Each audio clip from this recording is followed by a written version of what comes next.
গুনগুন করে গাইতে গাইতে দরজাটা ভালো করে বন্ধ করে দিল মুস্কান। ঘরটা প্রায় অন্ধকার, তাই আলো জ্বালিয়ে দিল। সে আলো বড্ড ঢিমে। ঘরের চারপাশে দেয়াল জুড়ে কতগুলো ক্যাবিনেট, কিছু ক্যাবিনেটের কপাটে কাঁচ লাগানো। ভেতরে কি আছে সবই দেখা যায়, তবে বাকিগুলোর ভেতরের জিনিস দেখার কোনো উপায় নেই। এখানে বড় বড় জারে অদ্ভুত সব জিনিস সংরক্ষিত করা আছে। দেখলে যে কেউ ভাববে এখানে বুঝি প্রাণীদের অঙ্গ প্রত্যঙ্গ সংরক্ষণ করা হয়। ঘরের এক কোণে চমৎকার একটি কিচেন টেবিল। মার্বেল পাথরের উপরিভাগটা একদম পরিষ্কার। কতগুলো কিচেন নাইফ আর বিভিন্ন ধরনের কিচেন সরঞ্জাম আছে টেবিলের পাশেই। বড় বড় বেশ কয়েকটি হাঁড়ি পাতিল আর পাত্রও দেখা যাচ্ছে। কিচেন টেবিলের কাছে রয়েছে দুটো গ্যাস বার্নার। একটি আদর্শ রান্নাঘর, এটি বেশ আধুনিকও বটে। এটাই মুস্কানের ল্যাবরেটরি। এখানেই সে খাবার নিয়ে গবেষণা করে। নিত্য নতুন খাবার আর স্বাদ তৈরি করার কারখানা। দিন এবং রাতের অনেকটা সময় এই ল্যাবরেটরিতে কাটিয়ে দেয় সে। এখানেই সীমিত পরিসরে পরীক্ষা নিরীক্ষা চালায়। কোনটার সাথে কোনটা মেশাবে, কতটুকু মেশাবে আর কতক্ষণ ধরে মেশাবে সবই পরীক্ষা করে। ঘরে রান্না করার সব ধরনের সরঞ্জাম থাকলেও একটি পরিচিত জিনিস নেই, প্রেসার কুকার। মুস্কান কখনো প্রেসার কুকার ব্যবহার করে না। প্রেসার কুকারে করা খাবার কখনো মুখেও দেয় না সে। এই জিনিসটা তার সূক্ষ্ম জীবের জন্য বিষ। রান্নার মতো একটি শিল্পকে প্রেসার কুকার সত্যি সত্যি খুব চাপের মধ্যে ফেলে দিয়ে চিড়েচ্যাপটা করে দেয়। এটা হলো কিলিয়ে কাঁঠাল পাকানোর মতো ব্যাপার। ফলাফল যা হবার তাই। স্বাভাবিক স্বাদ আর পাওয়া যায় না, ওটা হারিয়ে যায় প্রচণ্ড চাপে পড়ে। মুস্কান বুঝতে পারে না মানুষ কেন এই জিনিসটা ব্যবহার করে। রান্না করা যদি এতই ঝামেলার কাজ মনে করে, তাহলে বাইরে থেকে খাবার কিনে এনে খায় না কেন? চটজলদি খাবার উদর ভরতে পারে, কিন্তু মন ভরাতে পারে না। বাজে রান্না আর বাজে স্বাদের খাবার জিভকে ভারী করে তোলে, জীবের সমস্ত সূক্ষ্মতাকে ধ্বংস করে দেয়। বিভিন্ন স্বাদের পার্থক্য বুঝতে হলে জীবকে নিরন্তর সুরক্ষা করতে হয়। অবশ্য যারা খাবারকে পেট ভরার জিনিস মনে করে তাদের কথা আলাদা। এই জনপদের ইতিহাস হলো অভাব আর দুর্ভিক্ষের ইতিহাস। এখানে পেট ফুলিয়ে খাওয়াই স্বস্তির ব্যাপার। কিচেন টেবিল সংলগ্ন সিঙ্কে দুহাত ভালোমতো ধুয়ে নিচু হয়ে কিচেন টেবিলের নিচ থেকে একটা মাঝারি আকারের পাত্র তুলে আনলো। পাত্র ভর্তি মাংস। সেই সকাল থেকে তেঁতুল মিশিয়ে রেখে দিয়েছে। সে জানে মাংসের অনেক ভেতরে ঢুকে পড়েছে তেঁতুলের রস। মাংস নোনতা, তেঁতুল টক। নোনতা আর টকের মিশ্রণ কতটা ভালো হয় সেটা দেখার জন্য এটা করেছে। মাংসগুলো হাত দিয়ে টিপে দেখল, বেশ নরম হয়ে উঠেছে। নিচু হয়ে আরেকটা ছোট পাত্র তুলে নিল এবার। সবুজ রঙের ঘন তরলে ভরা পুদিনা পাতার ভর্তা এটি। পাত্রটা উপর করে সবটা ঢেলে দিল মাংসের পাত্রে।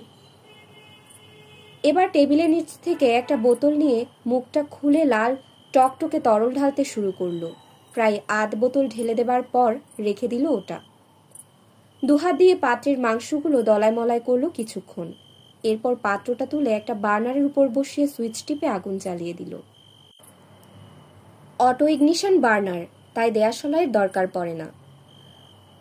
বার্নারের আগুন একেবারে কমিয়ে ঢিমে তালে করে রাখলো। আস্তে আস্তে উত্তাপ পেয়ে মাংসগুলো ধীরে ধীরে রান্না হবে। দ্রুত করলে এর যেরকম স্বাদ আশা করছে তা কোনোভাবেই পাওয়া যাবে না। পাত্রটার উপর ঢাকনা দিয়ে ঘরের এক কোণে চলে গেল সে।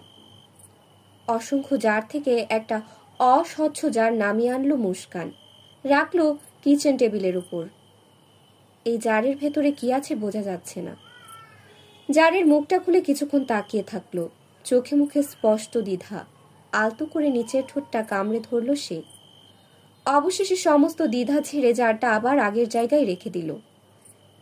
ক্যাবিনেটে রাখা এক সাইজের অসংখ্য বোতলের দিকে তাকিয়ে মুচকি হাসল সে।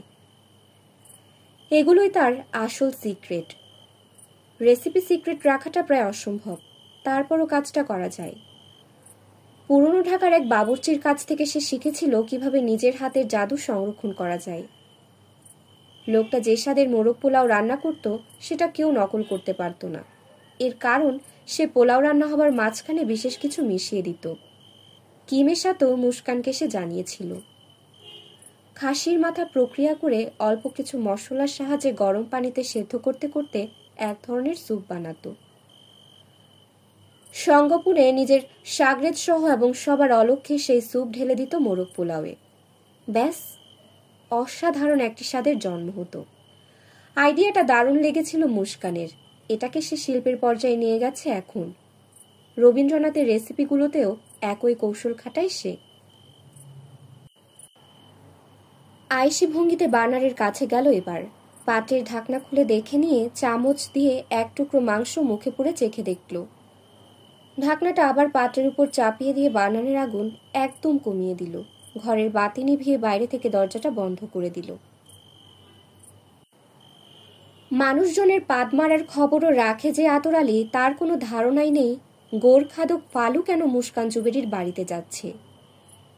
এই মহিলার সাথে ফালুর সম্পর্কটাই বা কি সেটাও তার অজানা। সফার কাছে অদ্ভুত ঠেকল ব্যাপারটা, আর সেটা ইনফরমারের কাছে একদমই লুকালো না। আপনি এখানকার সব খবর রাখলেও আমার মনে হচ্ছে এই মহিলার ব্যাপারে আপনার জানাশোনা একদমই কম। আতর আলী গাল চুলকে নিল একটু। তার অক্ষমতা নিয়ে কথা বলছে সাংবাদিক, এদিকে আত্মপক্ষ সমর্থন করার মতোও কিছু নেই। কথাটা একদম সত্যি। এই মহিলা সম্পর্কে খুব কমই জানে, কিন্তু সে যতটুকু জানে বাকিরা তাও জানে না। ফিসফাস করে কিছু কথা বলে দূর থেকে বাঁকা চোখে দেখে জমিদার বাড়ি আর অদ্ভুত রেস্টুরেন্টটি। এই তো, এর বেশি কিছু করার কথা তারা চিন্তাও করতে পারে না। লোকাল এমপিকে যে মহিলা আঁচলে বেঁধে রেখেছে তাকে ঘাটানোর সাহস হবে কার? ওই বেটি এইখানকার না, কই থেকে আইসে তাও কেউ কইবার পারবো না, মানুষের লগে মেশেও না। নিজের পক্ষে সাফাই গাইল ইনফরমার। খালি এমপি ডিসি এসপির লগে হের খাতির, হেগরে শাড়ির নিচে রাখে। হের ব্যাপারে নাক গলানোর সাহস এই সুন্দরপুরের কারোর নাই। সফা কিছু বলল না। তারা এখন জমিদার বাড়ি থেকে একটু দূরে বিরাট একটি বট গাছের নিচে দাঁড়িয়ে আছে। এখান থেকে একটা সরু পথ চলে গেছে মেইন রোডের দিকে। এই পথ দিয়েই মুস্কান জুবেরির গাড়ি যাতায়াত করে। লোকজন আবার হেরে একটু ডরায়ও। আতরের দিকে তাকালো সফা। কেন? ইনফরমার গলাটা নিচে নামিয়ে নাটকীয় ভঙ্গিতে বলল, ওই বেটি একটা ডাইনি। এর আগেও আতরের মুখ থেকে কথাটা শুনেছে সে। আপনি ওই মহিলাকে ডাইনি কেন বলেন? একটু খুলে বলেন তো। আপনারা শহরের মানুষ, আমাগো কথা বিশ্বাস করবেন না, মনে করবেন মুখ্য মানুষের গালগপ্প। না না, আপনি বলেন, আপনার কথা অবশ্যই বিশ্বাস করব। আপনি তো অন্য সবার মতো নন। মনে হলো কথাটা শুনে আতর খুশি হয়েছে। তাইলে হুনেন। হাসমত সুরা নামের এক পোলা আছে আমাগো গ্যারামে। হে অনেকদিন আগে রাইতের বেলায় বেটির বাড়িতে ঢুকছিল চুরি করবার মতলবে। কিন্তু ওই বাড়িতে ঢুইকা সে এমন ডরাইছে কি আর কমু। সে ভয় পেয়েছিল কেন? ও দেখছে বেটি রাইতের বেলায় ডাইনি হইয়া যায়। তাই নাকি? বিস্মিত হলো সফা। আমি কইলাম ওর কথা বিশ্বাস করি নাই। একটা দীর্ঘশ্বাস পেল সে। পরে বুঝলাম হাসমত মিসা কয় নাই। ইনফরমারের দিকে তাকালো সফা। লোকটার চোখ মুখ খুবই সিরিয়াস।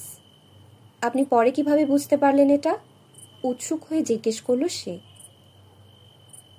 আতর আলী কয়েক মুহূর্ত চুপ থেকে বলল, বেটি এইখানে নার গারবার পর থেকেই হের কাম কাজ আমার কাছে সুবিধার মনে হইতাছিল না। একদিন করলাম কি, সাহস কইরা রাইতের বেলায় বেটির বাড়িতে ঢুইকা পড়লাম। কি বলেন? দারোয়ান ছিল না মেইন গেটে? অশ্লীল হাসি দিল ইনফরমার। বোবা তখন লীলা খেলায় মশগুল। হুড়ুকুচকে তাকালো নূরে সফা। মানে? ওই বোবা আর বেটির ফরমাস খাটে যে মাইয়াটা, ওগোর মধ্যে একটা লাইন আছে, বুঝলেন? দুহাতের তর্জনী আংটার মতো আটকে এক চোখ টিপে বলল সে। মাথা নেড়ে সায় দিল সফা। বুঝতে পেরেছে সে।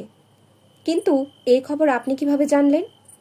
আর ওই দিন ওরা এসব করছে সেটাই বা বুঝতে পারলেন কিভাবে? মুচকি হাসি দিয়ে বলতে শুরু করলো আতর। আমাগো টাউনে তো একটাই ডিসপেন্সারি, হাফিজ মিয়া চালাই। আমি একদিন রাইতের বেলা বোবারে হাফিজ মিয়ার দোকান থেকে ফোকনা কিনতে দেখলাম। ফোকনা মানে যে কন্ডম সেটা বুঝতে পারলো সফা। আমি তো তাজ্জব, বোবা একটা আবিয়াত্তা পোলা, হে ওইটা দিয়ে কি করব, কার লগে করব? সফা উদ্গ্রীব হয়ে রইল বাকি কথা শোনার জন্য। আমি করলাম কি, বোবার পিছন পিছন হাঁটা দিলাম। বোবাই জমিদার বাড়িতে গিয়া ঢুকলো, কিন্তু গেট লাগাইয়া সোজা বাড়ির ভিতরে যে ঢুকছে তো ঢুকছে, গেটে আহনের আর নাম নাই। আপনি বাইরে থেকে এটা কিভাবে দেখলেন? গেটের গ্রিলগুলো তো প্লেন শিট দিয়ে বন্ধ করে দেয়া। আরে তখন গেটটা লোহার শিকের আসিল, বাইরে থেকে সব দেখা যাইতো, পরে বেটি ঢাইকা দিছে। ও। সফা আর কিছু বলল না। বোবারে গেটে না দেখা আমি দেয়াল টপকাইয়া ঢুইকা পড়লাম ওই বাড়িতে। সফা প্রশংসার দৃষ্টিতে তাকালো ইনফরমারের দিকে। বলেন কি তারপর? জানালা দিয়ে অনেক ট্রাই করছিলাম, কিন্তু কিছু দেখবার পারলাম না। বাতি জ্বালানো আসিল না, সব দরজাও বন্ধ, খালি দোতলার একটা ঘরে বাতি জ্বলতাছে। তখন আমি দালানের লগে যে বড় আম গাছটা আছে ওইটার উপরে উঠা গেলাম। একটু থামলো সে। আমি মনে করছিলাম বোবার লগে মনে হয় ওই বেটির ইটিস পিটিস আছে। সফা কিছু বলল না। ইনফরমারের জায়গায় সে হলেও এরকমই সন্দেহ করত।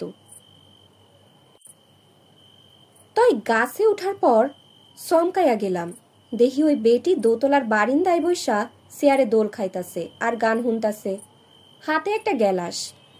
প্রথমে বুঝি নাই, পরে ঠাউর কইরা দেখি রক্ত। কি? মাথা নেড়ে সায় দিল ইনফরমার।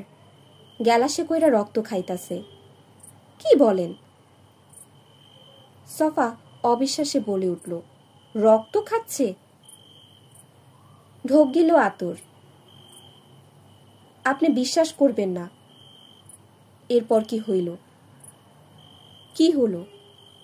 বেটি ঘাড় ঘুরাই আমার দিকে তাকাইল। কেমনে জানি বুইজা গেছিল আমি গাছের উপরে থাইকা দেখতাছি। মহিলা আপনাকে দেখে ফেলল? মাথা নেড়ে সায় দিল ইনফরমার। হ। তারপর কি করলো? বেটি কিছুই করলো না, খালি আমার দিকে ছায়া রইল। ডাইনির মতো মিসকা হাইসা মুখ ঘুরাইয়া চেয়ারে দোল খাইতে খাইতে রক্ত খাইতে লাগলো আবার, যেন কিচ্ছু হয় নাই। কি বলেন? আপনাকে দেখে উনি কিছুই করলেন না? চিৎকার চেঁচামেচি করলেন না? সফা অবিশ্বাসে বলে উঠল, আজব তো। আরে আজবের কি দেখছেন? আসল কথা তো এখনো কই নাই। আমার জায়গায় অন্য কেউ হইলে গাছ থেকে পইরা যাইতো ওই দিন, পাতলা পায়খানা শুরু কইরা দিত। হুড়ুকুচকে সপ্রশ্ন দৃষ্টিতে চেয়ে রইল সফা। বাপের জন্মেও আমি এমন কিছু দেখি নাই। কি দেখেছিলেন আপনি? ওই বেটি যখন আমার দিকে তাকাইছে তখন তার চক্ষু দুইটা আগুনের মতো জ্বলতাছিল। আন্ধারে বিলাই আর শিয়ালের চোখ যেমন জ্বলে, তার ছায়াও বেশি। কোনো মানুষের চক্ষু এমন কইরা জ্বলে কন? ইনফরমারের দিকে অবিশ্বাসে তাকালো সফা। মহিলার চোখ দুটো জ্বলছিল। সুরতালির হোটেলে ফিরে জামা কাপড় না ছেড়ে মোবাইল ফোনটা নিয়ে বিছানার উপরে চুপচাপ বসে আছে সফা। ব্যাটারির চার্জ একদম শেষ। চার্জে দিয়ে জরুরি একটা ফোন করার পর থেকে এভাবে বসে আছে সে। কিছু অব্যাখ্যাত প্রশ্ন ঘুরপাক খাচ্ছে তার মাথায়। তার চেয়েও বড় কথা, সীমাহীন এক কৌতূহল তাকে অস্থির করে তুলেছে। একজন গোরখাদক কেন রাতের বেলায় মুস্কান জুবেরির বাড়িতে যাবে? মহিলার সাথে ওই গোরখাদকের কি সম্পর্ক? আর আতর আলী যে ভয়ানক গল্পটা বলল সেটাই বা কতটুকু সত্যি? যেখানে শিক্ষিত লোকজনই ভূত প্রেতের মতো কুসংস্কারে বিশ্বাস করে, অতি প্রাকৃত গালগল্পে আস্থা রাখে, সেখানেই গণ্ডগ্রামের অশিক্ষিত অর্ধশিক্ষিত লোকজন কি দেখে কি বলছে কে জানে। কিন্তু আতরের কথাগুলো তুড়ি মেরে উড়িয়ে দিতে পারছে না। লোকটা নিরীহ কোনো গ্রামবাসী নয়, খুবই ধুরন্ধুর আর টাউট টাইপের। পুলিশের সাথে তার নিত্য উঠা বসা। এখানকার মাদক ব্যবসা থেকে শুরু করে সব ধরনের অপকর্মের সাথে জড়িত। ভয় ডরও খুব একটা নেই।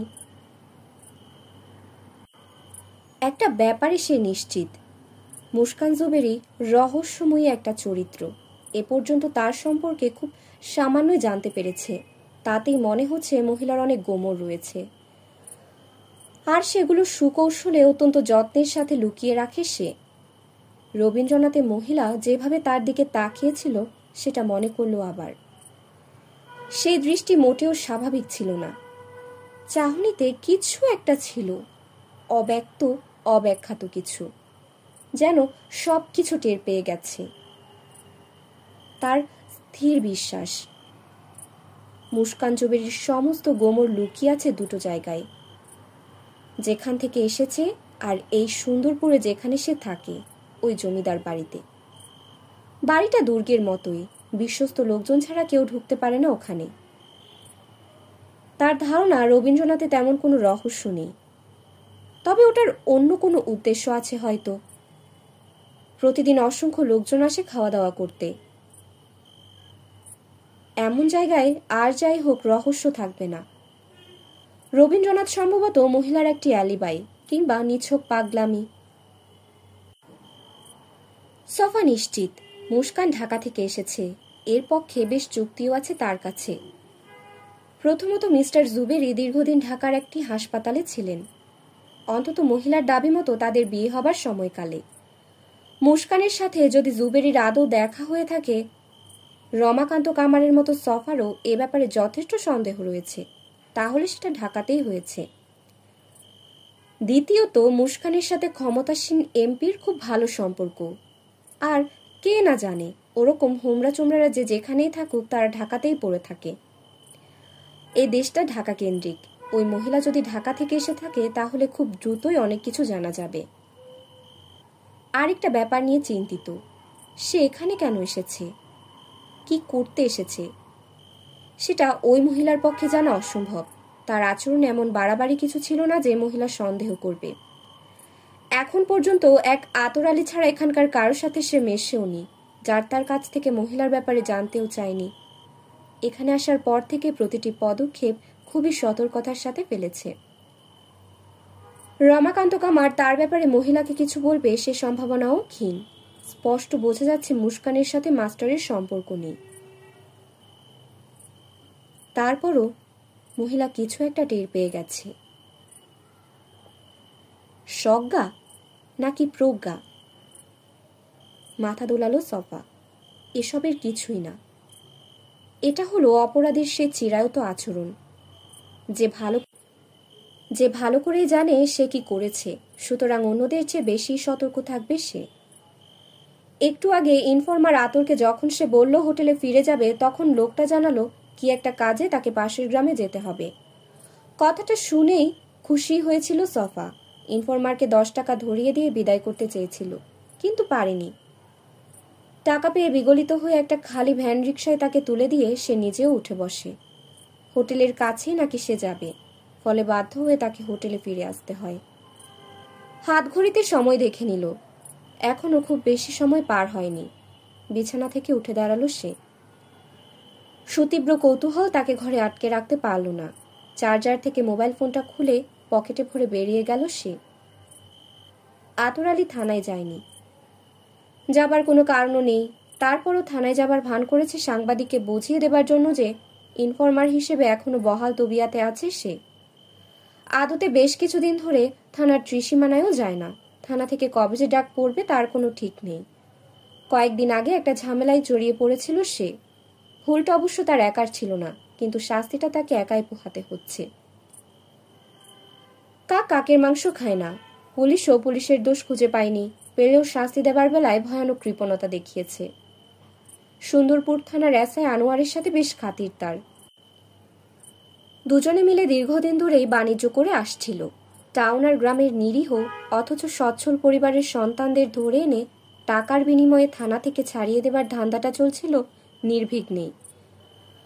প্রতি রাতে এসআই আনোয়ার হাজার হাজার টাকা কামাচ্ছিল, আর তা থেকে সামান্য ভাগ পাচ্ছিল আতর। এমনও রাত গেছে 3টি আদম ধরে এনেছে, আর সবগুলোই আতরের ইনফরমেশনে। সেই খবর দিয়েছিল লুঙ্গি ব্যবসা করে পুবপাড়ার আলতাফ মিয়া বেশ ভালো টাকা কামাচ্ছে। এখানে সেখানে জায়গা জমিও কিনেছে।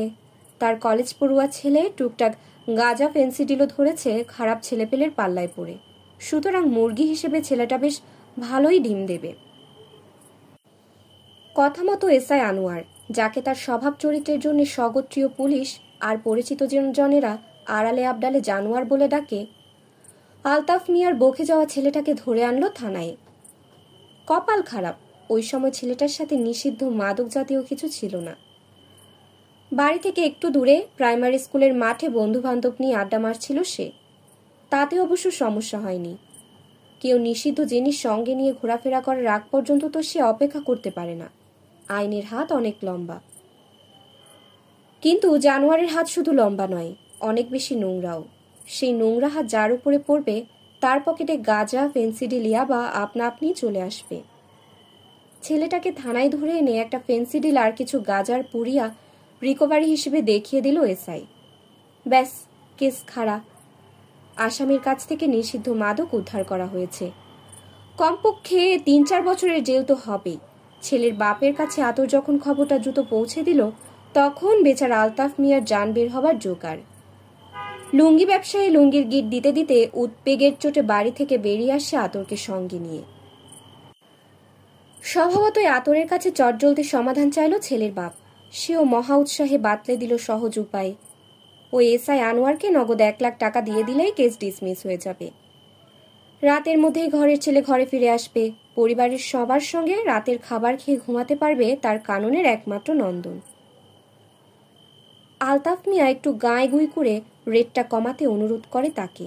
সে তো গ্রামেরই ছেলে, তার কি উচিত না একই গ্রামের মানুষকে একটু উপকার করা? সুযোগ বুঝে আতরও দান মেরে দেয়। নগদ ৫,০০০ টাকা বাগিয়ে ১,৫০,০০০ নামিয়ে আনে। ওদিকে থানায় গিয়ে এসআই আনোয়ারকে বোঝাতে সক্ষম হয় বহু কষ্টে ৫০-এ রাজি করিয়েছে। এর চেয়ে বেশি চাইলে ছেলের বাপ বিগড়ে যেতে পারে। ৫০-এই খালাস করে দেওয়া উচিত। আনোয়ার জানোয়ারের মতো দৃষ্টিহীন সন্দেহ করলেও রাজি হয়ে যায়। যাই হোক, রাত 10:30টার মধ্যে থানার ভেতরে এক রুমে ব্যাপারটা ফয়সালা করতে বসে আলতাফ মিয়া আর এসআই আনোয়ার। আতরও সেখানে উপস্থিত ছিল। কিন্তু সব ওলট পালট হয়ে যায় ৫০,০০০ টাকা লেনদেন করতে গিয়ে। আচমকা সেখানে হাজির হয় স্থানীয় এমপির এক ভাতিজা। ছেলেটা বয়সের চেয়ে বেশি সুয়ানা। এমপি চাচার পাওয়ারের গরম তাকে অকালে পাকিয়ে ফেলেছে। তারা জানতে পারে আলতাফ মিয়ার বকে যাওয়া ছেলের জানে দোস্ত এই পাকনা ছেলেটি। কপাল খারাপ হলে যা হয়, ওই দিন রাতে কি একটা জরুরি কাজে এমপি সাহেব সুন্দরপুরে চলে এসেছিল। ক্ষমতাধর চাচাকে কাছে পেয়ে ভাতিজার ৮ কেজির কলিজা বেড়ে ১০০ কেজি হয়ে যায়। থানায় ঢুকে হাতে নাতে ধরে ফেলে ৫০,০০০ টাকার লেনদেন। আলতাফ মিয়ার ছেলের তার মতো একজন বন্ধু থাকতে সামান্য এক এসআইকে ৫০,০০০ টাকা দিয়ে ম্যানেজ করতে যাবে কেন? তাহলে আর ক্ষমতাধর এমপির ভাতিজা হয়ে কি লাভ হলো? তা তো বটেই।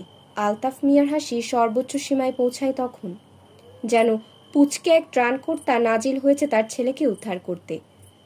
মুহূর্তে পুরো ঘটনা তালগোল পাকিয়ে গেল। সুন্দরপুরের ওসি এসব কিছুই জানত না। সব শুনে সেও ক্ষেপে আগুন। তাকে না জানিয়ে ভাগনা দিয়ে দিনের পর দিন এসআই না জানি কত মুরগি ধরে এনে ডিম খেয়েছে। ৫০,০০০ তো গেলই, এমনকি আতরকেও কিছুক্ষণ আগে বাগিয়ে নেওয়া ৫,০০০ টাকা হাত জোর করে ফিরিয়ে দিতে হলো। ওসির হাতে ৩-৪টা চড়থাপ্পড় আর এমপির ভাতিজার থ্রেট ছাড়াও অশ্রাব্য গালিগালাজ উপরি হিসেবে জুটে গেল তার কপালে। আতর ভেবেছিল কয়েকদিনের মধ্যে এসআই আনোয়ার বদলি হয়ে যাবে উচ্চারণ করতে কষ্টকর খাগড়াছড়ি কিংবা রাঙ্গামাটির কোনো অখ্যাত থানায়, কিন্তু তা হয়নি। তবে ওই দিনের পর থেকে আতরের জন্য সুন্দরপুর থানা কমপ্লেক্সে ঢোকাটা নিষিদ্ধ হয়ে যায়। ওসির কাছ থেকে পুনরায় ডাক না পেলে তার পক্ষে থানায় ঢোকা সম্ভব না। এসআই আনোয়ার অবশ্য তাকে আশ্বাস দিয়েছে কিছুদিন পর সব ঠিক হয়ে যাবে। সুতরাং থানার কথা বললেও সাংবাদিককে হোটেলে নামিয়েই ভ্যানটা নিয়ে সে সোজা চলে যায় একরামের ডেরায়। দিন দিন তার গাঁজার ব্যবসা ফুলে ফেপে উঠছে। প্রতিদিন তার কাছ থেকে ১০০ টাকা আর 2টো গাঁজার স্টিক নজরানা হিসেবে নেয়। সে যে থানায় ঢুকতে পারে না, ওসির কাছে অপদস্থ হয়েছে, এসব কথা যদি একরাম জানতে পারে তাহলে 2 পয়সাও দেবে না। আতরের আশঙ্কা খুব যদি থানা থেকে ডাক না পেলে খবরটা চাউর হতে আর বেশি সময় নেবে না। যাই হোক, একরামের ডেরা থেকে বকরা আর দুটো স্টিক নিয়ে রওনা দেয় বড় কবরস্থানের দিকে। এখন কবরস্থান থেকে একটু দূরে দাঁড়িয়ে গাজার স্টিকে জোরে জোরে টান দিয়ে ধোঁয়া ছাড়ছে সে। এর আগে ফালু পোলাটার দিকে তার নজর খুব একটা পড়েনি। একজন গোরখাদকের ব্যাপারে নাক গলাতে যাবে কে? মানুষজন কবরস্থান আর গোরখাদক পারতপক্ষে এড়িয়েই চলে। ফালু কি করে, কোথায় যায়, কিভাবে থাকে, সেসব নিয়ে কোনো আজাইরা আর ভাদাইমা লোকও মাথা ঘামাবে না। কিন্তু এখন মনে হচ্ছে পোলাটার দিকে নজর দেওয়া দরকার ছিল। তার অ্যাডভান্স কবর খোদাখুদির ব্যাপারটা আমলেই নেয় না এতদিন। এখন তো দেখতে পাচ্ছি ওই ডাইনির সাথে তলে তলে তার দারুণ খাতির। নিশ্চয়ই কোনো ব্যাপার আছে ওদের মধ্যে, আর এটা তাকে জানতেই হবে। সুন্দরপুরে এত বড় ঘটনা ঘটবে আর আতর কিছু জানতে পারবে না, তা তো হয় না। শেষ কটা টান দিয়ে গাজার স্টিংটা মাটিতে ফেলে কবরস্থানের দিকে এগিয়ে গেল সে। সাবধানে ছোট ছোট ঢিবির মতো কবরগুলো এড়িয়ে চলে গেল ফালুর ঝুপড়ি ঘরের সামনে। কবরস্থানের মাথায় বড়সড় দুটো কাঁঠাল গাছের পাশে ওটা অবস্থিত। ভেতরে কেউ আছে বলে মনে হচ্ছে না। বেড়ার ফাঁক ফোকর দিয়ে ঘরের ভেতর উকি মারল। খুটখুটে অন্ধকার। দরজাটা ধাক্কা দিতেই দেখলো ওটা ভেতর থেকে বন্ধ করা নেই। বাইরে দরজার কয়রার সাথে ছোট একটা টিপতালা ঝুলছে। নিশ্চিত হলো ফালু ঘরে নেই। ছোট বড় কবরগুলো এড়িয়ে এসে চলে গেল কিছুক্ষণ আগে যেখানে সদ্য খরা এক কবরে নূরে সফা নামের সাংবাদিকটি পড়ে গেছিল। আকাশের চাঁদ দক্ষিণ পশ্চিমে হেলে পড়লেও বেশ ভালো আলো ছড়াচ্ছে। সে আলোয় স্পষ্ট দেখতে পেল দৃশ্যটি। সদ্য খোঁড়া কবরটি নেই। অপূর্ব চাঁদ দক্ষিণ পশ্চিম দিকে হেলে পড়েছে। রাত 11টায় সুন্দরপুরের জন্য গভীর রাত। চারদিক নেমে এসেছে শুনশান নীরবতা। সেই সাথে ভারী হয়ে আসছে কুয়াশার চাদর। চারপাশ খোলাটে। ঠান্ডা বাতাস হাড়ে কাপড় না ধরালেও গায়ে এসে লাগছে বেশ। সাইকেলটা থামিয়ে জ্যাকেটের বোতামগুলো লাগিয়ে নিল সফা। হোটেল রুম থেকে বের হবার পর পথে কোনো রিক্সা না পেয়ে ম্যানেজারের বাইসাইকেলটা ধার নিয়েছে। একটা কানটুপিও পরেছে সে। তার কালো জিন্স প্যান্ট আর মরচে পড়া রঙের গ্যাবার্ডিনের জ্যাকেট এরকম রাতের জন্য যে নিখুঁত ক্যামোফ্লেজ সৃষ্টি করবে তাতে কোনো সন্দেহ নেই। কিন্তু তার কোনো ধারণাই নেই রাতের এমন সময়েও একটু দূর থেকে একজন মানুষ ঠিকই তাকে দেখে চিনতে পেরেছে। আজ অনেক দিন পর সাইকেল চালিয়ে মাইলখানেক পথ পাড়ি দিতেই পা দুটো আড়ষ্ট হয়ে গেল। স্কুল কলেজের পুরোটা সময়েই সাইকেল চালাতো সে। এমনকি 3 বছর আগে যখন টের পেল ফিটনেস আর আগের মতো নেই, তখন আবারও সাইকেল চালাতে শুরু করে। তবে তার এই স্বাস্থ্য সচেতনতার জোশ ছিল মাত্র 2 সপ্তাহ। সকালের আরামের ঘুম হারাম করার মতো স্বাস্থ্য সচেতন মানুষ সে কখনোই ছিল না। রবীন্দ্রনাথের সামনে দিয়ে যাবার সময় দেখতে পেল রেস্তোরাঁটি বন্ধ হয়ে গেছে। জলজলে সাইনে অদ্ভুত নামটি দৃষ্টি আকর্ষণ করে যাচ্ছে এখনো। ওটা অতিক্রম করে আরেকটু সামনে গিয়ে আবারও থামল। সে নিশ্চিত সামনে ডান দিক দিয়ে যে সরু পথটি চলে গেছে গ্রামের ভেতরে, ওটা দিয়ে জমিদার বাড়িতে যাওয়া যাবে। প্যাডেল চালিয়ে সে পথ ধরে এগোতে লাগলো। বেশ ধীরে ধীরে প্যাডেল মারছে। সে চাইছে না তেমন কোনো শব্দ হোক, কিন্তু কাঁচামাটির পথটি বড্ড এবড়ো থেবড়ো। বারবার সাইকেল ঝাঁকি খাচ্ছে আর আপনা আপনি টুংটাং করে বেজে উঠছে বেল। ডান হাতটা এমনভাবে হ্যান্ডেলের উপর রাখলো যেন বেলের উপরে আঙুলের স্পর্শ লাগে। এর ফলে ওই টুংটাং শব্দটা বন্ধ হয়ে গেল। জমিদার বাড়ির অনেকটা দূরে থাকতেই সাইকেল থেকে নেমে পড়ল সে। সাইকেল নিয়ে পায়ে হেঁটে এগিয়ে গেল বাকিটা পথ। জমিদার বাড়ির মেইন গেটের কাছে এসে সতর্কভাবে আশেপাশে তাকালো। কেউ নেই, থাকার কথাও নয়। গেটের ভেতরে কারোর কোনো রকম উপস্থিতিও টের পাচ্ছে না। দরজার ওপাশে ওই বোবা দারোয়ান ঘাপটি মেরে আছে কিনা কে জানে, তাকে আগে নিশ্চিত হতে হবে। মাটি থেকে একটা ঢিল তুলে নিয়ে মেইন গেট লক্ষ্য করে ছুঁড়ে মারল। গ্রিলের দরজায় লেগে টুক করে শব্দ হলেও কারোর সারা শব্দ পাওয়া গেল না। তারপর একটু সময় নিয়ে অপেক্ষা করলো সে। আরো বেশি নিশ্চিত হতে হবে। আরেকটা ঢিল ছুঁড়ে মারলেও কোনো সারা শব্দ পেল না। পরক্ষণেই আপন মনে হেসে ফেলল। বোবা তার ঢিলের শব্দ কি করে শুনবে, সে তো কানেই শুনে না। একটু ভেবে নিল সে। ছেলেটা গেটের পেছনে আছে কিনা সেটা খুব সহজেই দেখা যাবে। এবার মেইন গেটের ডান পাশের সীমানা প্রাচীর ধরে একটু এগিয়ে গেল সফা। দেয়াল টপকানোর মতো ভালো জায়গা দরকার। প্রাচীরের ওপাশে বড় বড় গাছ, কিছু গাছের ডালপালা বাইরের দিকে ঝুঁকে আছে। আবছা অন্ধকারে দেখতে পেল সীমানা প্রাচীরটা বেশ পুরনো, জায়গায় জায়গায় পলেস্তরা খসে পড়েছে। সম্ভবত মূল জমিদার বাড়িটি তৈরি করার সময় এটা নির্মাণ করা হয়েছিল। তবে 5 ফুট উঁচু পুরনো প্রাচীরের উপরে আরও 3-4 ফুটের নতুন দেয়াল তৈরি করা হয়েছে এখন। পুরনো প্রাচীরের পুরুত্ব 20 ইঞ্চির নিচে হবে না, সে তুলনায় নতুন দেয়ালের পুরুত্ব বড়জোর 10 ইঞ্চির মতো। একটা জায়গায় এসে দেখতে পেল দেয়ালের উপর দিয়ে নাম না জানা একটি গাছের ডালপালা ঝুঁকে আছে।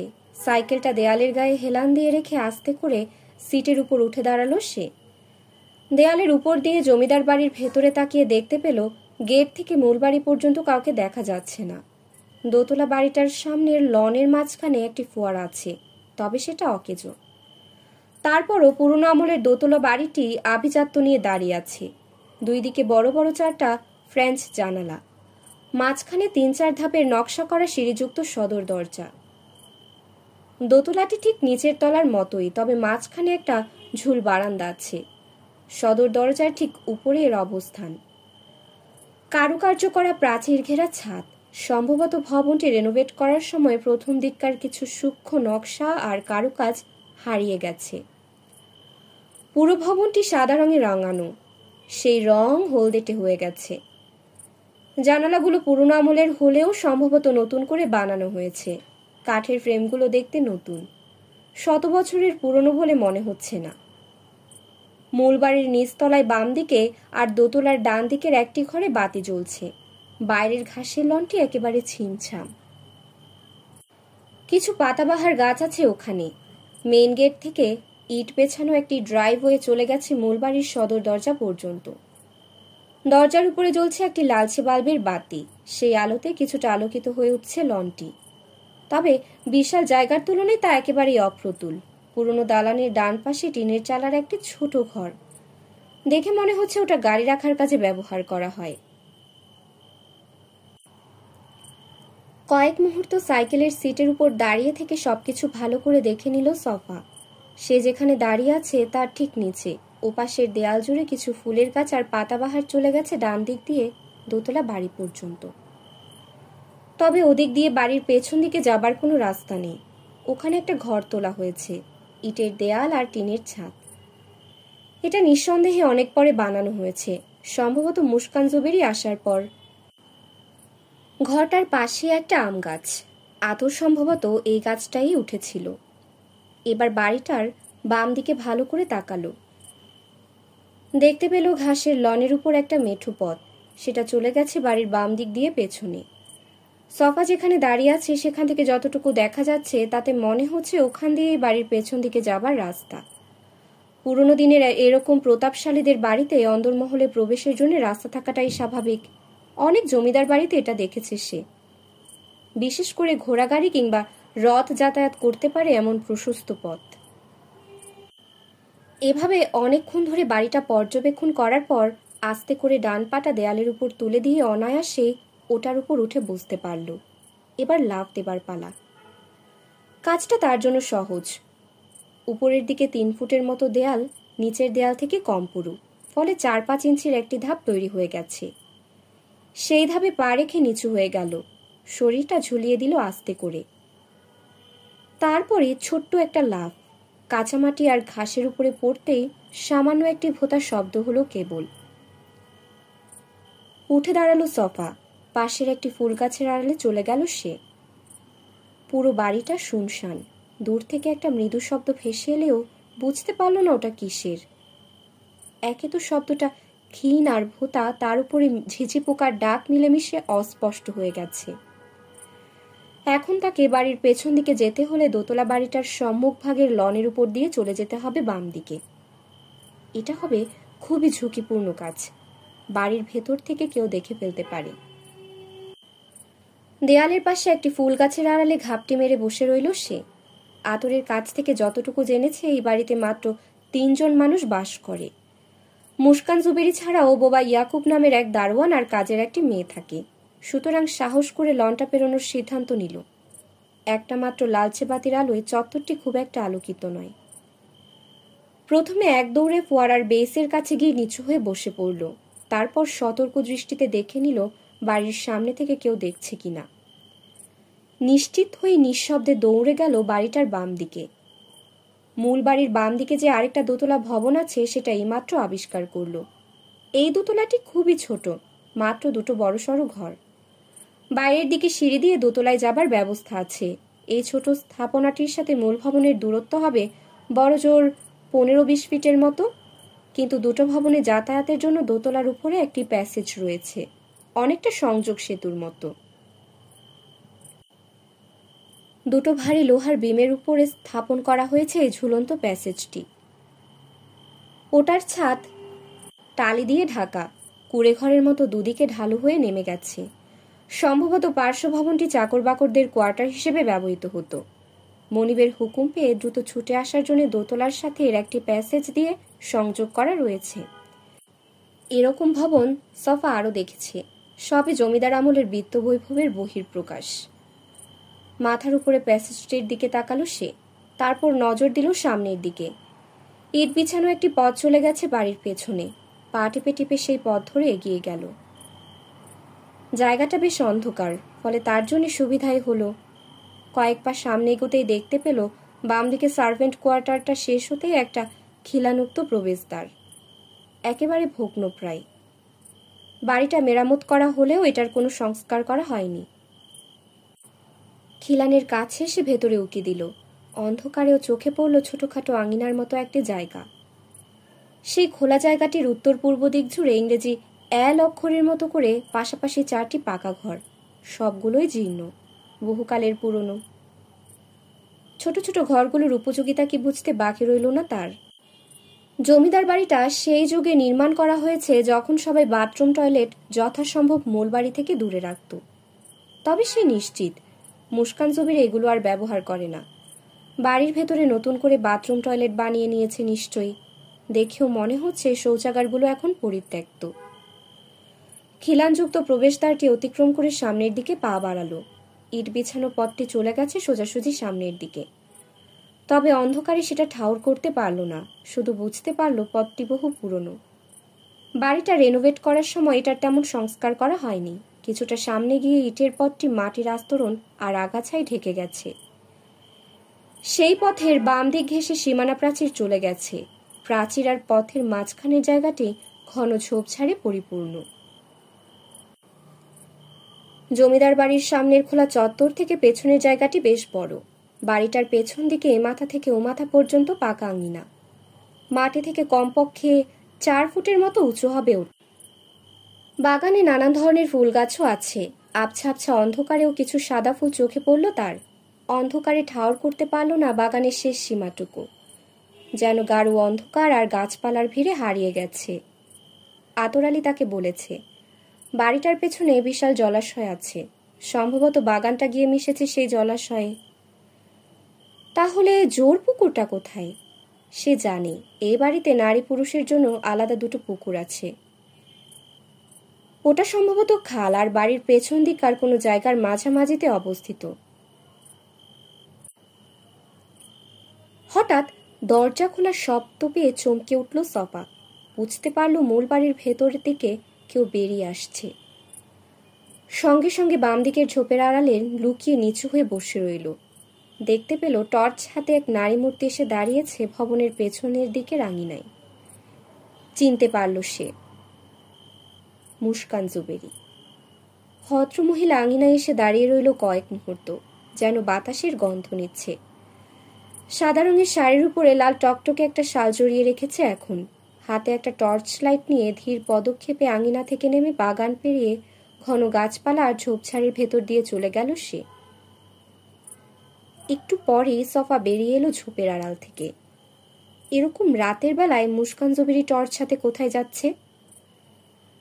সতর্ক পদক্ষেপে কিন্তু অনেকটা মন্ত্রমুগ্ধের মতো টর্চের আলো অনুসরণ করে এগিয়ে গেল সফা। ইট বিছানো পথের উপর পড়ে থাকা শুকনো পাতায় পা পড়তেই মচমচ করে শব্দ হচ্ছে। মুস্কান জুবেরি যদি হঠাৎ পেছন ফিরে দেখে তাহলে ধরা পড়ে যাবে, তাই ইট বিছানো পথ থেকে নেমে গেল। বেড়ালের মতো সাবধানে পা ফেলে সামনের ছোট একটা ঝোপের আড়ালে গিয়ে বসে পড়ল সে। একটু থেমে সামনের বড় একটা গাছের আড়ালে চলে গেল দ্রুত। মুস্কান জুবেরি ধীর পায়ে শুকনো পাতা মারিয়ে এগিয়ে যাচ্ছে। হঠাৎ করে চোখের সামনে টর্চের আলোটা উধাও হয়ে গেল। সফা ধরে নিল মহিলা সম্ভবত টর্চটা বন্ধ করে দিয়েছে। থমকে দাঁড়ালো সে। কয়েক মুহূর্ত ভেবে আগের চেয়ে আরো বেশি সতর্ক হয়ে ঘুটঘুটে অন্ধকারের দিকে পা বাড়ালো, কিন্তু 10 কদম সামনে এগোতেই দেখতে পেল পুরানো একটি দেয়াল দাঁড়িয়ে আছে তার সামনে। ঝোপঝাড় আর গাছপালাগুলো শেষ হয়ে গেছে সেই দেয়ালের খুব কাছে এসে। মাথার উপরে গাছগুলোর ডালপালা মৃদু চাঁদের আলো আটকে দিয়েছে, ফলে জায়গাটা ঘুটঘুটে অন্ধকার। মুস্কান জুবেরি যেন দেয়াল ভেদ করে হারিয়ে গেছে চোখের নিমিষে। আতর আলী হাঁ করে চেয়ে আছে মাটির দিকে। গর্ত বলে কিছু নেই সেখানে, অথচ একটু আগে এখান দিয়ে যাবার সময় বেচারা সাংবাদিক সদ্য খোঁড়া কবরে পড়ে নাস্তানাবুদ হয়েছিল। চারপাশে তাকিয়ে হাঁটু গেড়ে বসে পড়ল সে। ফালুর সদ্য খোঁড়া অ্যাডভান্স কবরটি সুন্দর করে ভরাট করে ফেলা হয়েছে। এমনভাবে সেটা করা হয়েছে যেন সহজে বোঝা না যায়, কিন্তু আতরের চোখে স্পষ্ট ধরা পড়ছে কবর ভরাট করার লক্ষণগুলো। আলগা মাটি ফেলে ভরাট করার চিহ্ন এখনো রয়ে গেছে। ফালু চেষ্টা করেছে খবরটা খোঁড়ার কোনো চিহ্ন যেন না থাকে, কিন্তু কেন? উঠে দাঁড়ালো আতর। ফালুকে সে এতদিন নিতান্তই তার ছেঁড়া পোলা হিসেবে দেখে এসেছে। ওর ব্যাপারে তার সেন দৃষ্টি কখনোই পড়েনি।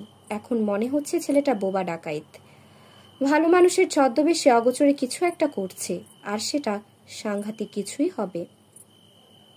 ওর নিশ্চয়ই বিরাট কোনো গোমর আছে। ওইসব গ্রামবাসীর জন্য তার করুণা হলো, যারা মনে করে ফালু একজন কামেল লোক। স্বয়ং আজরাইলের সঙ্গে তার খাতির রয়েছে। জান কবচের খবর আগে ভাগে টের পেয়ে যায় সে, তাই সুন্দরপুরে কেউ মারা যাবার আগে কবর খুঁড়ে রাখে। আজও তাই করছিল। তারপর তমিজের বাবু পা পিছলে গুয়ের গাড়ায় পড়ে মরল। সবই ঠিক আছে, কিন্তু বুড়োর লাশ দাফন করার আগে কবরটা কেন ভরাট করে ফেলা হলো? তাহলে ফালুর অ্যাডভান্স কবর খোঁড়ার উদ্দেশ্যটা কি ছিল? এইসব প্রশ্ন মাথায় নিয়ে আতর আলী আবারও চলে এলো গোরখোদকের ঝুপড়ি ঘরের সামনে। এবার আর কোনো হাঁক ডাক দিল না, দরজা দিয়েও চেষ্টা করল না, সোজা চলে গেল ঘরের বাম দিকে। ওখানে একটা টিউবওয়েল আর ধোয়া মোছার জন্য পাকা জায়গা আছে। টিউবওয়েলের দিকে মুখ করে আছে ঝুপড়ি ঘরের একটি জানালা। ওটা বন্ধ থাকলেও কপাট দুটো ধাক্কা মারতেই খুলে গেল। জানালায় কোনো শিক দেয়া নেই, অনায়াসেই ঘরের ভেতরে ঢুকে যেতে পারল সে। ঘুটঘুটে অন্ধকার, সেই অন্ধকার চোখে শুয়ে যেতে একটু সময় নিল। পকেটে একটা মোবাইল ফোন আছে, যার ডিসপ্লে কাজ করে না। অগত্যা দেয়াশলাইয়ের কাঠি জ্বালালো আতর। আম কাঠের একটা চৌকি, কাপড় রাখার আলনা, এক কোণে পানি রাখার মাটির কলস, কিছু হাঁড়ি পাতিল আর কোদাল, শাবল, টুকরি দেখতে পেল। আরেকটা কাঠি জ্বালিয়ে ঘরটায় শকুনি নজরে দেখে নিল সে। একজন নিঃসঙ্গ গোরখোদকের ঝুপড়ি ঘর যেরকম থাকার কথা, তার চেয়ে বেশি কিছু নেই। কিন্তু পুলিশের সাথে দীর্ঘদিন ধরে কাজ করে সে, তার নাকি অন্য কিছুর গন্ধ খুবই দ্রুতই ধরা পড়ে। উপর হয়ে চৌকিটার নিচে দেয়াশলাইয়ের জ্বলন্ত কাঠির আলোয় দেখল। ঘুটঘুটে অন্ধকারেও জিনিসটা চিনতে পেরে ইনফরমারের শরীরে কাটা দিয়ে উঠল সঙ্গে সঙ্গে। একটা ময়লা চাদরে কিছু মুড়িয়ে রেখেছে, কিন্তু ফাঁক ফোকর দিয়ে মানুষের শরীরের হাড় বের হয়ে আছে। কঙ্কাল! একটু ভয় পেলেও বুকের সাহস নিয়ে কাপড়টা খুলে দেখার চেষ্টা করল। লাশের আর অবশিষ্ট কিছুই নেই, আছে শুধু হাড়গোড়, তাতে লেগে আছে পচা মাংসের অবশিষ্ট। কাদামাটিও হতে পারে, তবে অন্ধকারে দেয়াশলাইয়ের কাঠির আলোয় নিশ্চিত হতে পারল না। কাপড়টা সরিয়ে আর একটু দেখতে যাবে, অমনি ঝুপড়ি ঘরের বাইরে কারোর পায়ের শব্দ শুনে চমকে উঠল সে। সঙ্গে সঙ্গে হাতের জ্বলন্ত কাঠিটা ফু দিয়ে নিভিয়ে দিল। ফালু! পায়ের শব্দটা এখন ঝুপড়ি ঘরের দরজার খুব কাছে চলে এসেছে। আতর কিছু বুঝে ওঠার আগেই দরজার ফাঁক ফুকুর দিয়ে টর্চের আলো এসে পড়ল ঘরের ভেতরে। নিমেষে তার শরীরের রক্ত হিম হয়ে গেল। ঘুটঘুটে অন্ধকারে একটি পুরনো দেয়ালের সামনে দাঁড়িয়ে আছে সফা। এই মুহূর্তে কিংকর্তব্য বিমূঢ় শব্দটি তার বেলায় বেশি প্রযোজ্য। জোরে জোরে নিঃশ্বাস নিয়ে নিজেকে ধাতস্থ করার চেষ্টা করল। অন্য অনেকের মতো সে কুসংস্কারগ্রস্ত নয়। ভূত প্রেত জিনপরিতেও তার বিশ্বাস নেই। একজন যুক্তিবাদী মানুষ হিসেবে সে জানে জগতে যুক্তির বাইরে কিছুই নেই, কিছু ঘটেও না। তার অভিজ্ঞতা বলে সমস্ত রহস্য আর অব্যাখ্যাত ব্যাপারগুলো আসলে সাময়িক বিভ্রম, অজ্ঞানতা। একসময় রহস্য ভেদ করে ঠিকই সত্য জানা যায়। দুচোখ কুচকে সামনের দেয়ালের দিকে ভালো করে তাকালো। এখান দিয়ে অবশ্যই কোনো প্রবেশ পথ আছে। মাত্র কয়েক মুহূর্ত আগের ঘটনা। তার স্পষ্ট মনে আছে ওই মহিলা ইট বিছানো পথ ধরে এগিয়ে যাচ্ছিল, সামান্যতম ডানে বামে নয়, একেবারে সোজা। মাথার উপরে ঘন ডালপালা থাকার কারণে চাঁদের আলো বাঁধা পড়েছে, ফলে জায়গাটা ঘুটঘুটে অন্ধকার, স্পষ্ট করে কিছু দেখার উপায় নেই। তবে ইট বিছানো পথটি যে দেয়ালের দিকে চলে গেছে সেটা বুঝতে পারল। মুস্কান জুবেরির মতো তার হাতে টর্চ লাইট থাকলে বুঝতে পারত সামনে আসলে কি আছে। সামনের দিকে একটু এগিয়ে অন্ধের মতো দেয়ালটা হাতড়াতে চাইল, কিন্তু নাগাল পেল না। আর একটু সামনে বাড়ল, এবারও তার হাতে দেয়ালটা স্পর্শ করল না। বিস্ময়ে থমকে দাঁড়ালো সফা। টের পেল নিঃশ্বাস বেড়ে গেছে। ইট বিছানো পথের উপরে দাঁড়িয়ে রইল কয়েক মুহূর্ত। মোবাইল ফোন বের করে ডিসপ্লের আলো জ্বালাতে পারছে না নিজের উপস্থিতি চাউর হবার ভয়ে, তাই অন্ধকারে চোখ শুয়ে আসার জন্য একটু অপেক্ষা করল। আর সেটা হতেই ধরতে পারল দৃষ্টি বিভ্রমের কারণটা। জমিদার বাড়ির পূব দিকে জোরপুকুর অবস্থিত। মূল বাড়ি থেকে পুকুরটা আলাদা করা হয়েছে উত্তর দক্ষিণ বরাবর দুটো দেয়াল দিয়ে। দেয়াল দুটো একই রেখায় অবস্থিত নয়। দক্ষিণ দিক থেকে যে দেয়ালটা এসে মিলেছে ইট বিছানো পথের কাছে, তার কাছে ৬-৭ ফিট পরে শুরু হয়েছে দ্বিতীয় দেয়ালটি। ওটা চলে গেছে উত্তর দিকে। দুটো দেয়ালের মাঝে যে ফাঁক, সেটাই কাজ করে খোলা প্রবেশদ্বার হিসেবে। কোনো দরজা না থাকলেও অন্দরবাড়ির মহিলাদের স্নান করার দৃশ্য এই প্রবেশদ্বারের সামনে দাঁড়িয়ে দেখা সম্ভব নয়। জোরপুকুরে যেতে হলে দুটো দেয়ালের মাঝখানে ছোট্ট একটা গলি দিয়ে যেতে হবে। এর ফলে রাতের অন্ধকারে বিভ্রমের সৃষ্টি হয়েছে। পুরনো দিনের এই স্থাপত্য কৌশলে মুগ্ধ হলো সফা। এই সহজ সরল টেকনিকটা মঞ্চে রাখা বিশাল আকারের হাতি ভ্যানিশ করার জাদুতে ব্যবহার করে থাকে জাদুকরেরা। ছোট্ট গলিটিতে ঢুকে পড়তেই বেশ কিছুটা দূরে উজ্জ্বল আলোর উৎস চোখে পড়ল তার। জোরপুকুরটার শান বাঁধানো ঘাটের আগে বেশ কিছুটা খালি জায়গা আছে, সেখানে উজ্জ্বল আলোর একটি বাতি জ্বলছে। চিনতে পারল সে। দেখতে অনেকটা বড়সড় হ্যারিকেনের মতো হলেও এর আলো বেশ উজ্জ্বল। ছোটবেলায় তারা এটাকে গ্যাস বাতিও বলতো। একসময় গ্রামে গঞ্জে বেশ জনপ্রিয় ছিল এটা। জিনিসটার নাম অনেক চেষ্টা করে মনে করতে পারল না নূরে সফা। যা হোক, তার দৃষ্টি আটকে রইল একজন বলশালী আর মাঝারি গোছের যুবকের দিকে। তারা দুজন দাঁড়িয়ে আছে একটা গর্তের পাশে। মুস্কান জুবেরি তাদের সামনে দাঁড়িয়ে কি যেন বলছে। হাতের টর্চটা দিয়ে কিছু একটা দেখাচ্ছে গর্তের নিচে। গর্তের পাশে আলগা মাটির স্তূপ, একটা কোদাল, বেলচা আর ভাঁজ করা চটের ছালা পড়ে আছে। গর্তটা আকারে কবরের চেয়ে সামান্য বড় হবে। সফা টের পেল তার কপালে ঘাম জমতে শুরু করেছে। হৃদস্পন্দন থমকে আছে যেন। দেয়ালের প্যাসেজটার পাশে বড় একটা গাছের নিচে ৩-৪ ফুট উঁচু ঘন ঝোপের আড়ালে মূর্তির মতো বসে রইল সে। উজ্জ্বল আলোয় পরিষ্কার দেখতে পাচ্ছে খালি পায়ের গোর খাদক ফালু ময়লা জিন্স প্যান্ট হাঁটু পর্যন্ত গুটিয়ে রেখেছে। তার সারা শরীর আর মুখ ঘেমে একাকার, হাঁপাচ্ছে সে। কবর খুঁড়ে পরিশ্রান্ত এখন। কপালের ঘাম হাত দিয়ে কেচে ফেলল একবার। নিজের খোঁড়া গর্তের তাকিয়ে কি যেন দেখছে। তার পাশে দাঁড়িয়ে থাকা মাঝারি গোছের যুবকের দৃষ্টিও সেদিকে। তার মুখ দিয়ে কোনো কথা বের হচ্ছে না। সম্ভবত এটাই বোবা দারোয়ান। মুস্কান জুবেরি মাথা নেড়ে সায় দিয়ে কি যেন বলল তাকে। সঙ্গে সঙ্গে গোরখোদক ছেলেটাকে নিয়ে চটের ছালাটা মেলে ধরল সে। দুদিকে দুটো প্রান্ত ধরে উপর হয়ে গর্তের নিচে বিছিয়ে দিল ওটা। টর্চটা বন্ধ করে গভীর মনোযোগের সাথে গর্তের নিচে তাকিয়ে আছে মুস্কান জুবেরি। অবশেষে সন্তুষ্ট হয়ে মাথা নেড়ে সায় দিয়ে কিছু একটা ইশারা করতেই ফালু আর ইয়াকুব কোদাল বেলচা নিয়ে গর্তের মধ্যে আলগা মাটি ফেলতে শুরু করে দিল। নূরে সফা টের পেল তার নিঃশ্বাস দ্রুত হয়ে গেছে। মুস্কান জুবেরি কি করছে? কাউকে কবর দিচ্ছে? একজন নয় নিশ্চয়ই। সর্বনাশ!